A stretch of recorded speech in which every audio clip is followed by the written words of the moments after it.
Welcome to the Nerd Party.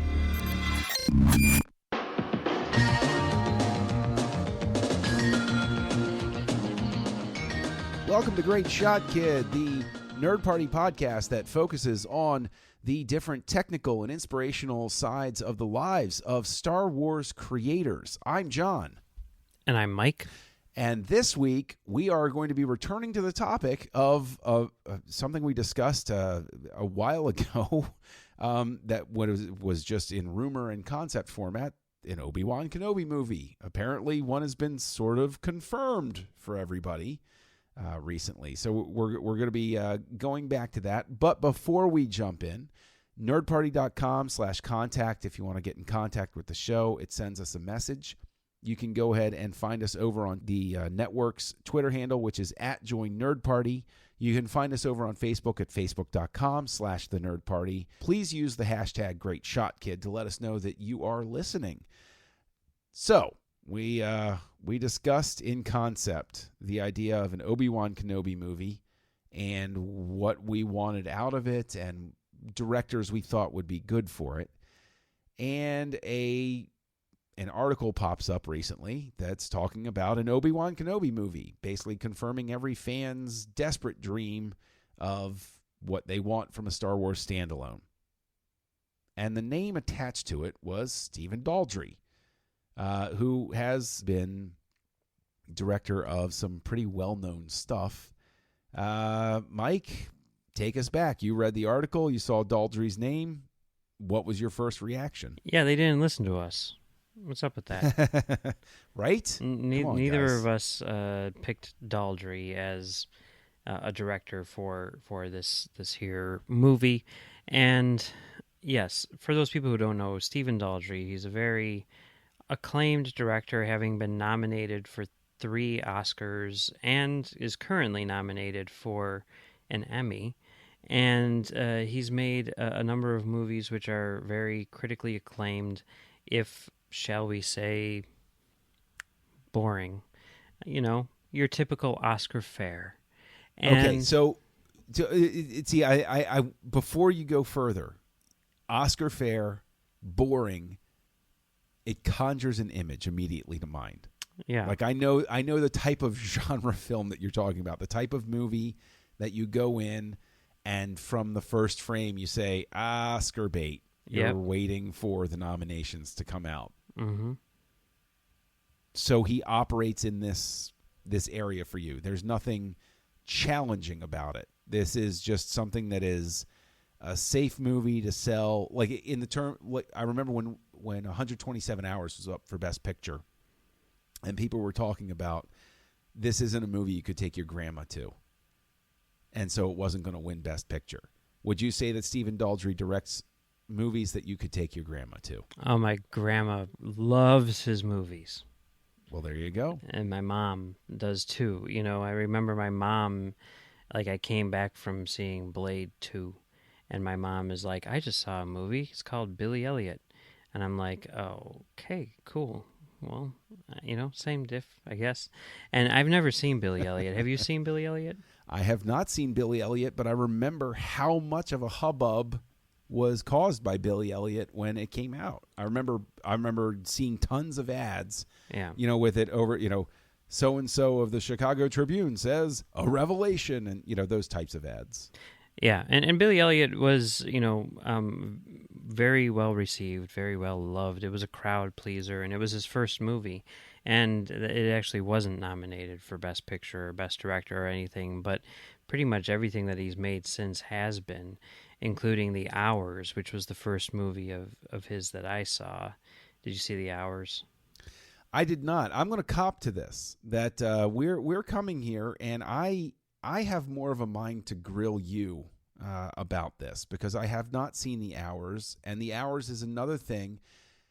I stick on your whole thing of saying it's, they're Oscar safe, boring type of movies, because those are the types of movies, especially in recent years, when it becomes more and more difficult for me to find time to go to the multiplex, where if I see an ad for this, The Hours, an important, serious movie that's going to potentially be depressing, and you can spend $15 on it and the money for the babysitter and all of those sorts of things, or I can go watch a Marvel movie. I think I know where my $15 are going to go.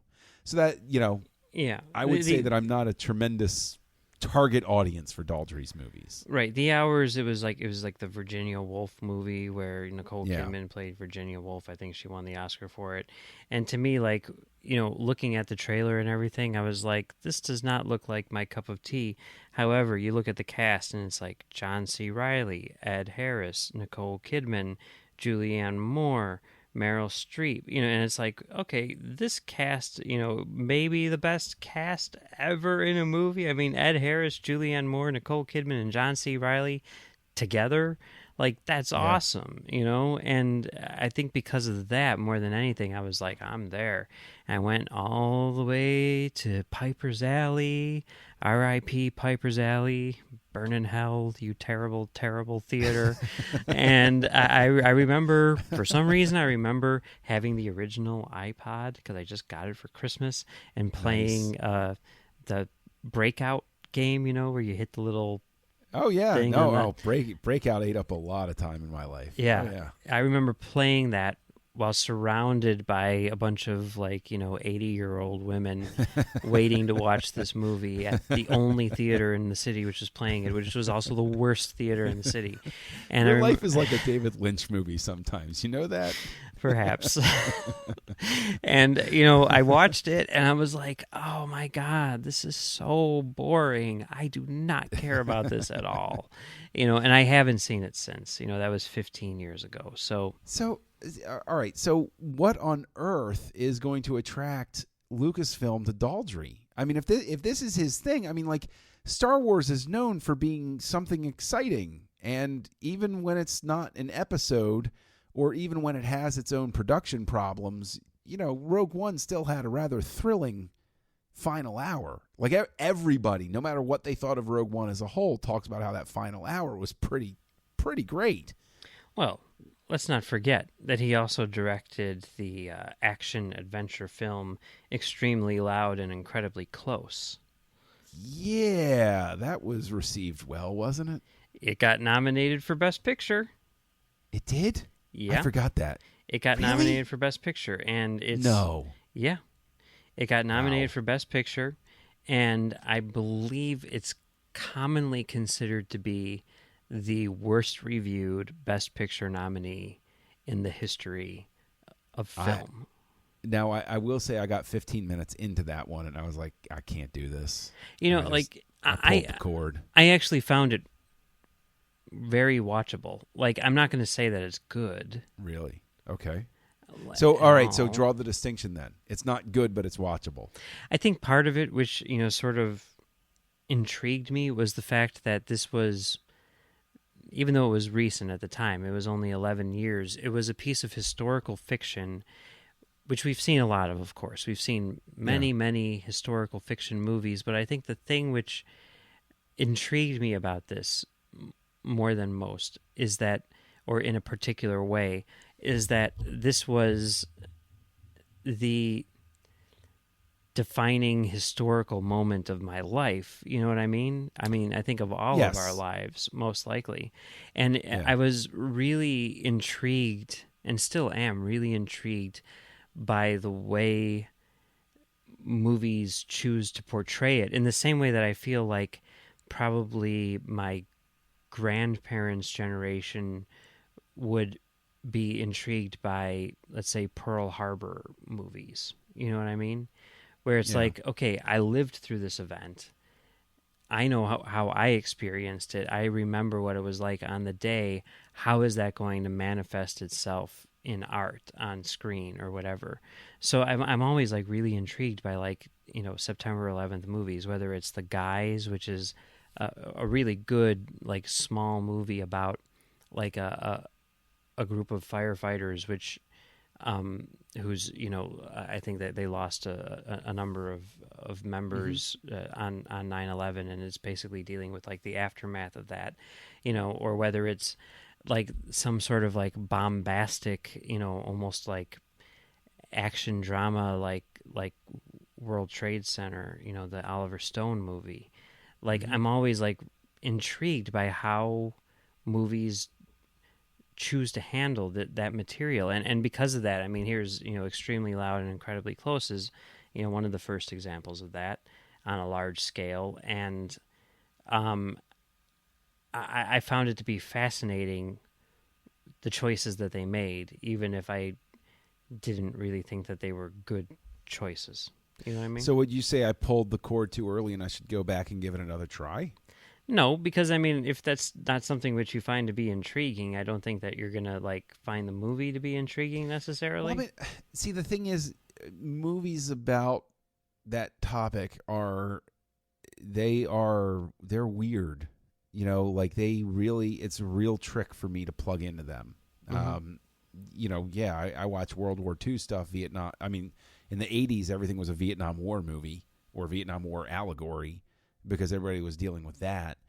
But for me, like, I've always had a hard time dealing with these September 11th movies, specifically because I think a lot of them are, I lack the proper word, but what I would say is they're too careful about it. They're too afraid of upsetting somebody in the audience. And so they don't, like, a 9/11 movie that I think is important and needs to be watched is something like United 93, because it made me uncomfortable. It challenged a lot of stuff. And even though all it was contained in that plane, I felt that day again. I felt all of this stuff happening. Whereas there are a lot of movies, and I think that probably this one wasn't grabbing me because it just felt like this is going to be sort of pablum. It's not really. Yeah, I see important.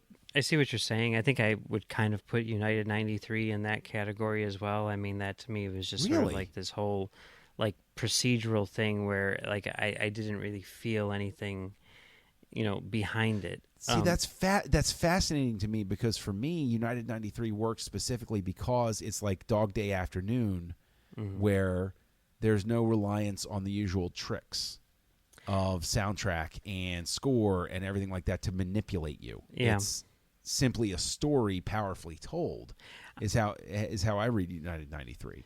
To me, I mean, okay, well, I'll say this first and then go back to sort of, I think, like why I'm intrigued by these movies. To me, the absolute best 9/11 movie is a movie which is almost only tangentially related, but is like to its core more than almost any other movie, a 9/11 movie, and that's The 25th Hour. I haven't seen that. Oh my God, you would love it. I honestly think that I'm sure that you know what, I am actually writing that down right now. Yeah, that I'm going to see The 25th Hour. In my opinion, Spike Lee's best movie, and certainly it's his most skillfully made. Amazing performances, amazing script by David Benioff, the guy who has now gone on to, create and co-run Game of Thrones, actually, but based on his own novel, which was written before 9/11, by the way. But just the story itself has nothing to do with it, but the fact that it was made and is set in New York, essentially at ground zero, about a year after 9/11, like it just, that event, the impression that event made on, in particular, the city, just like permeates every single frame of that movie, Right, you can feel the changed culture and world and awareness of everything that's going on. Okay, so I mean, it almost seems to me, and you said jokingly, "Oh, they didn't listen to us" when Daldry's name gets thrown out there. And granted, this is all early in the talks. Disney has yet to like put any sort of official release out there or anything. I mean, what does picking Daldry tell you about what they intend for this film, this Obi-Wan film? What is their intent? What did they telegraph to you? To me, they telegraph that they're hiring someone who is like Ron Howard, someone who is an incredibly safe choice, who is going to tell you exactly what he's going to give you and then give that to you. And there aren't going to be any surprises at all. It's an established person who has an established track record. He's been nominated for Best Director 3 times out of like 5 movies. So he's going to deliver what he tells you he's going to deliver. Whereas their thinking prior to this really seems to have been like, George Lucas has retired. It's time for the new generation to take over Star Wars. Let's find that talent. Let's nurture it. Let's see what they bring to the table. Let's let them surprise us a little bit. And let's, get some really, really great, fresh Star Wars. Now... Yeah, I mean, Gareth Edwards spoke to that. Yeah. Their own telling on the behind the scenes as they watched Monsters, and they were like, yeah, that guy. Yeah. Get him. Lord and Miller, obviously. Josh Trank, obviously. Like all of these guys. Like even, Ryan Johnson and Colin Trevorrow. Like everyone who they've hired, aside from maybe JJ, because it was the first one right out of the bat and they wanted someone who's like marquee. But ever since then, it's always been this like emerging talent. And it obviously has been very, very, very hit or miss for them. And it's cost them, I think, lots and lots of money. And they've had to bring in guys like Tony Gilroy and Ron Howard, established people, to come in and quote-unquote fix the problems. Because, I mean, let's face facts. Okay, it is kind of crazy to say, wow, you made a really cool movie for, $1.5 million. Here's episode 9. You know what I mean? Yeah. It's an insane idea when you think about it. But at the same time, it's cool. And it's really kind of disappointing that they're just like, no. We need to play it safe.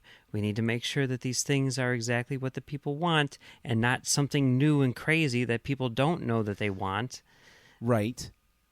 And the thing is, I'm gonna hop on that because, of course, I'm always with my flaming sword defending the prequels and everything, is what informed Lucas making the prequels. He wanted to make the movies he wanted to make. And that's cool. It wasn't, I'm making these movies specifically so that people will buy the products and go to the theme park and those sorts of things. They'll do that anyway, so long as they like it. So I'm going to do my thing, and I'm going to do the movies I want to do. Now, again, we all know that that's my go-to.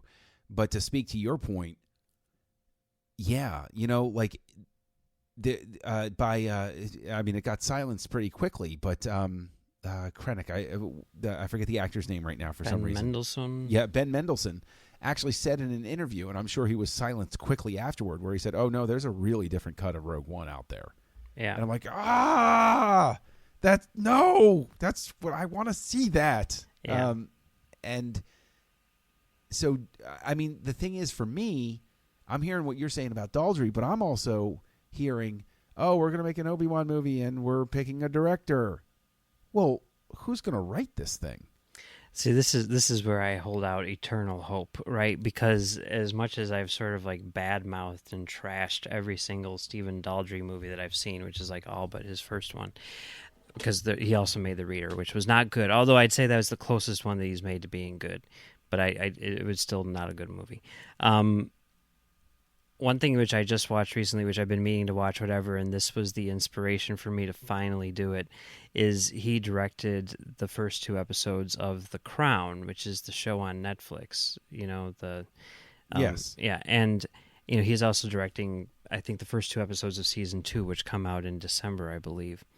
And The Crown, as much as I hated everything else that he's done, those first 2 episodes of The Crown are amazing. I mean, have you watched it? I haven't. No. I know. I think, if I'm not mistaken, the nuptial nerds over there on the Nerd Nuptial are really big fans, right? And I know that they reviewed it, so you can find a Nerd Nuptial episode here on the nerdparty.com that did talk about The Crown. Yeah. My wife, huge fan, she's like, you got to watch this show. And like, I even told her, I'm like, I watched the first 2 episodes. She's like, how did you stop? I'm like, I don't know. I had to go to work, whatever. I mean, what makes them so stellar? What's the hook? Well, I mean, as far as like Daldry stuff is concerned, like, it is like spot on in terms of direction. The performances are astounding, but I think these are performances which, and he's always been known for being really good with actors, and I'm not going to take that away from him, but I've never really been impressed with him like visually. Here, I really was. Like, he has like it's very restrained, but it's also in a lot of ways modern, and I think that comes from like shooting digitally. It's got that sort of like almost like Fincher, Soderbergh-esque kind of like glow to the photography, which it's a gorgeous looking show. And just the way that he does like very subtly use like the camera and stuff like that and editing and everything to tell these stories, which are very, sort of like simple in terms of their action.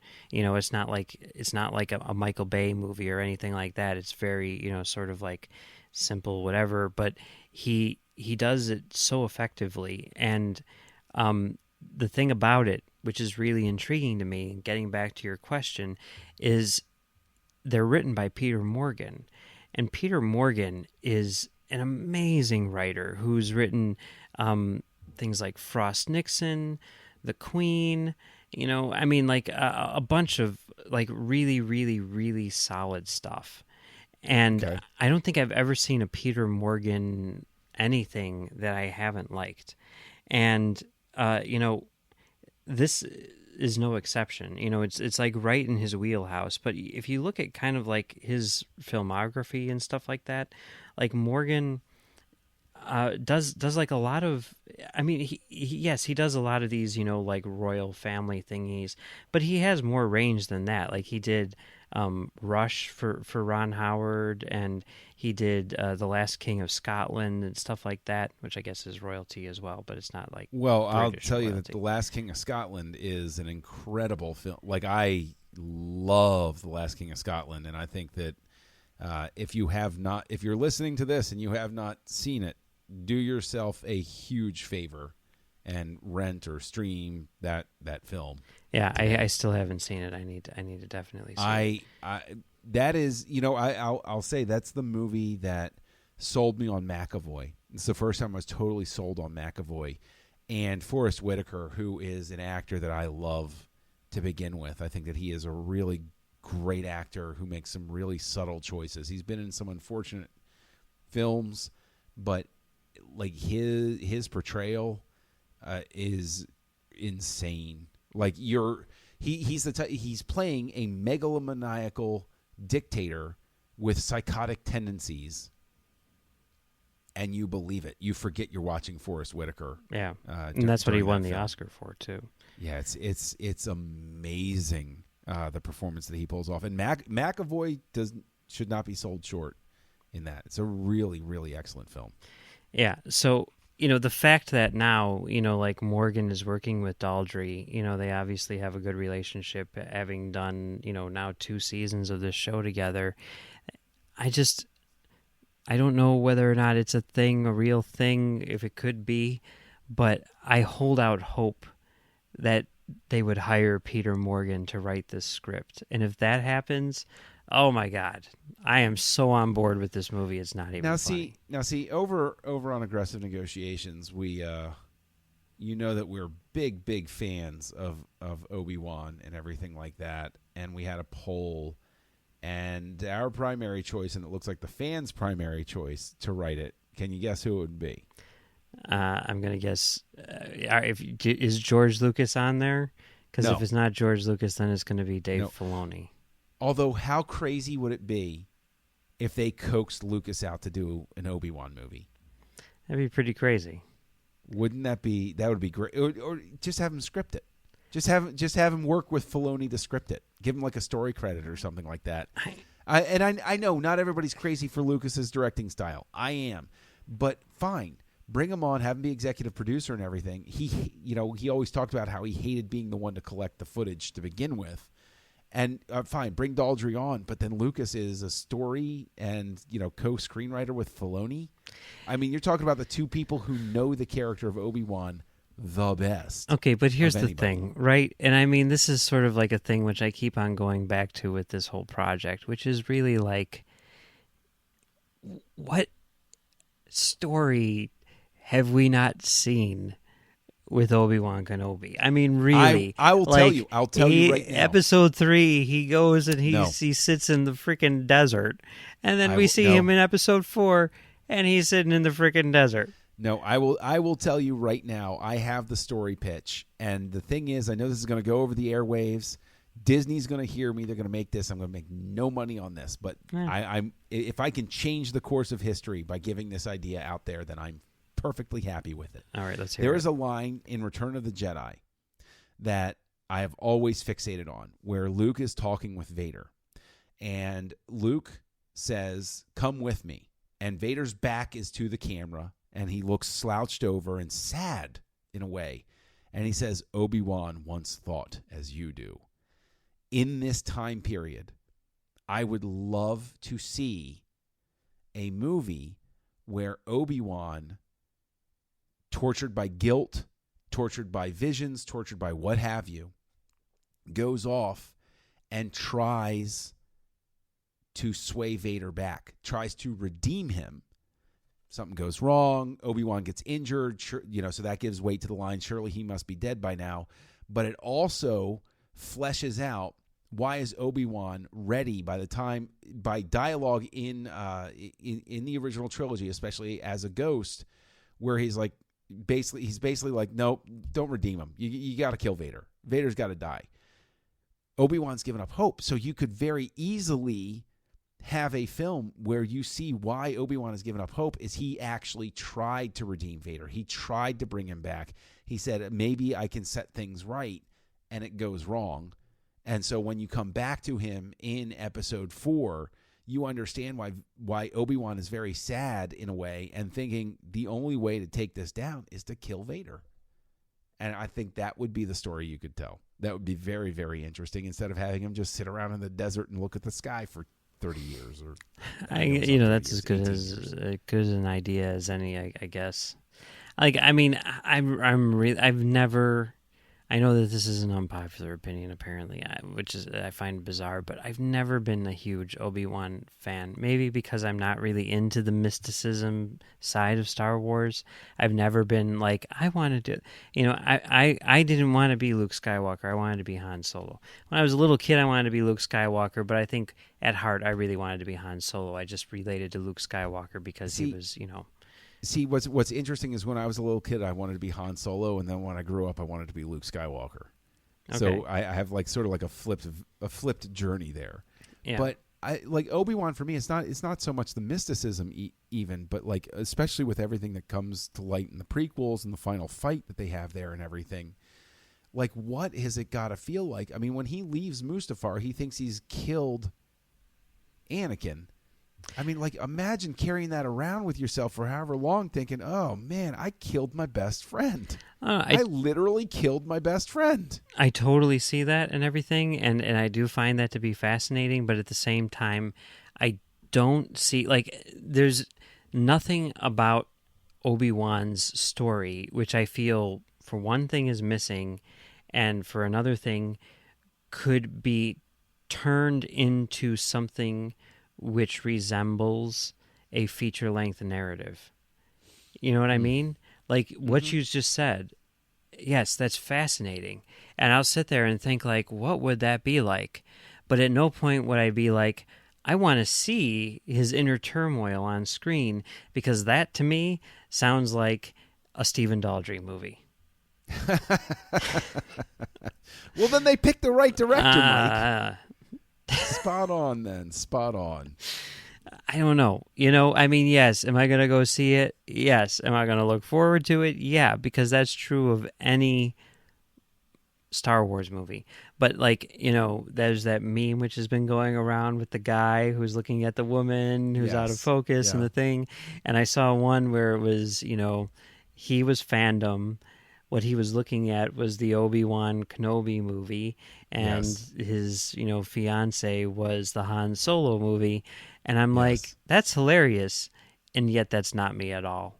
Like, I'm totally looking at the Han Solo movie still. Even with all of these problems, even with all of this whatever, like, that Han Solo movie right there is, like, very, very much... Well, I mean, the Han Solo movie is basically being completely reshot. It could be. They say they're cutting characters. They say they're almost done. Everything. Hey, it's very Kubrick. He did the same thing on Eyes Wide Shut. He got rid of. Yeah, that turned out well. What's her name? The woman from. Wasn't Harvey Keitel also cut out? I think he was never cast. Maybe he was cut. I don't know, but. The woman from Fast Times at Ridgemont High. What's her name? Phoebe Gates? No, the lead. Jennifer Jason Leigh? Yes, Jennifer Jason Leigh. She was in Eyes Wide Shut? No, she's not. But she shot. No, but she was supposed to be? She shot her entire role. She spent like a month and a half there shooting. No way. Yeah, and then they're like, we need you for reshoots. And she's like, I can't. And they're like, okay. And I mean, that was a different scenario because instead of saying, like, let's recast and shoot her whole stuff again, they were like, let's just take her part out and replace it with a new scene, a new, sequence, which does what that did, but is a completely different story because it's Kubrick and he's weird. But the end result is, one of the best movies ever made. So, that is a categorically false statement. Eyes Wide Shut's a masterpiece. I'm sorry. No. Eyes Wide Shut's the best movie we've discussed at all today. Okay? I'm just saying. But you don't think Stephen Daldry could have done Eyes Wide Shut? Hell no. Nobody could have done Eyes Wide Shut except for Kubrick, Okay. All right, fair enough. If Kubrick were making an Obi-Wan Kenobi movie, I'd be like, yes. This will be the best movie ever made. This will be better than Eyes Wide Shut. This will be the Eyes Wide Shut of the Star Wars franchise. But as it stands... That's not a compliment. It's the highest compliment one can give. No, it is not. It is not. But one of the highest compliments you can give to this show is to go over to iTunes. Go ahead and give us a star rating and review. If you give us just a star rating, we will appreciate it. If you give us a review, we can acknowledge you on air because when we get star ratings, they don't tell us who did it. But when you give reviews, we know exactly who did it. So go on, drop a kind word to us if you will. And up at the top of the show, nerdparty.com/contact, and you can find us on Facebook and everything. But Mike, where can people find you online? Well, you can find me on Twitter at Mumbles3K, and you can also find me on CommentaryTrackStars.com doing a show called Commentary Track Stars, and you can find me on Trek.fm doing a show called The Edge, and doing another show called Stage 9 along with you. That's right. Stage 9 is a fun cavalcade of looking at the works of Star Trek creators, and we have a grand old time over on Trek FM with that. And then you can come back here to the Nerd Party, and you can hear me with Matt Rushing over on Aggressive Negotiations, which is it's a Star Wars show, but it walks to a different drum beat than most, I would say. And you can find me co-hosting Words with Nerds with my pal Craig. And if you want to reach out to me on social media, I am Kessel Junkie. So thank you for this journey. Reach out to us. Let us know how crazy Mike is for calling Eyes Wide Shut a masterpiece. But otherwise, what do you see for the Obi-Wan movie? Because guess what? We're going to be talking about it for some time yet. Join the revolution. Join the Nerd Party.